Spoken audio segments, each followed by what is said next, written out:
We can cross to London and speak with Andrew Smith, a French historian and lecturer at Queen Mary University of London. Andrew, as you've heard, a deal's been reached with the National Rail Company and the unions, but this is just the tip of the iceberg for the French government, which is facing growing discontent from public sector workers over rising inflation.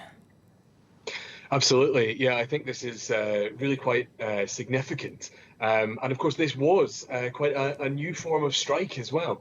It was one that was organised online by a specific category of worker, kind of outside the channel of the normal unions. There was a kind of whiff of the yellow vest movement about it, organised via WhatsApp and then Facebook votes and all the rest by the SNCF contrôleur, the ticket inspectors, as you said.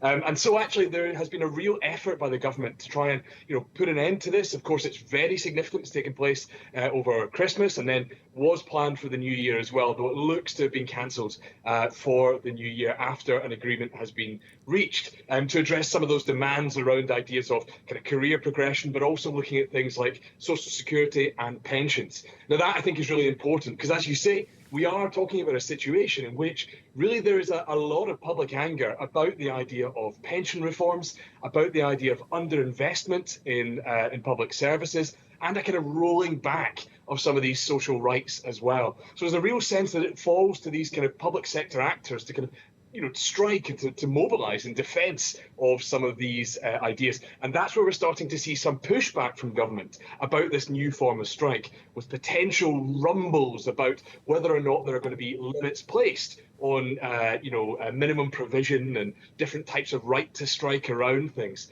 So clearly it's been taken very seriously. And clearly, as you say, this is a very significant strike representing a wave of anger. Now, as you mentioned there, President Macron has been talking about pension reform. It's something he's been trying to get done. He said he's going to get it done in this term. However, at the moment, as we've also mentioned, everyone's feeling the pinch of inflation, right? They're feeling their purchasing power is eroding, and they're dealing with rising energy prices. So faced with this, what more can the government do? It's a real challenge. And of course, as you mentioned, this is a really widespread problem. Here in the UK, we are, of course, about to witness strikes in the health sector. Again, protests against underinvestment in health, but also about eroded paying conditions. Some of that, of course, by inflation. We've seen strikes in the UK from postal workers, from university and college workers, from border force and even driving instructors as well. And a lot of that comes down, first of all, to this idea of a kind of generalised austerity and pay restraint from the government in the face of what seems like mounting inflation.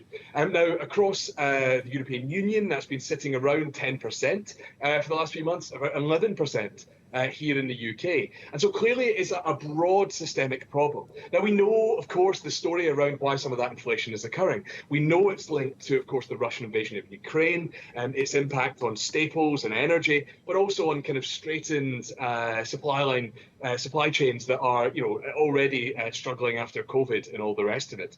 But there's a real issue around some of the types of pay restraint being put in place. And I think some of that public anger, certainly in the UK and in France, is coming from the personality of Emmanuel Macron and also Rishi Sunak, seen as a president of the rich and perhaps a prime minister of the rich as well. And there are real concerns about the erosion of the value of public sector institutions. And really, a lot of these strikers are campaigning not just for their own pay, which they're looking for from government, but for energy guarantees for ordinary people, but also for things like safe transport, for a decent education, and for better health outcomes for ordinary people.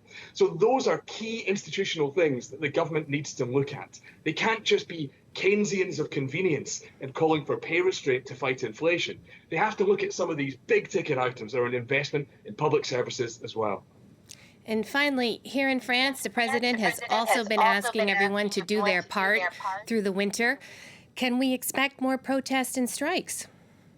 Absolutely. We've heard this discussion of sobriety, a kind of new flavour of austerity being called for around this.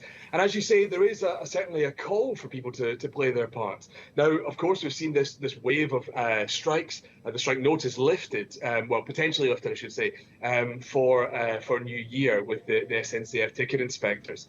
But we know already that many of the unions are planning to strike around those pension reforms in January. So I think, honestly, we can probably expect a wave of new protests in January if these reforms to France's pension systems, the amalgamation of all the special schemes, the raising of the retirement age, and all the rest, actually go through. And I think every indication is that this is a priority for Emmanuel Macron. He wanted to bring in this reform in his first term. He was frustrated and managing crisis throughout, and now it looks like it remains a priority.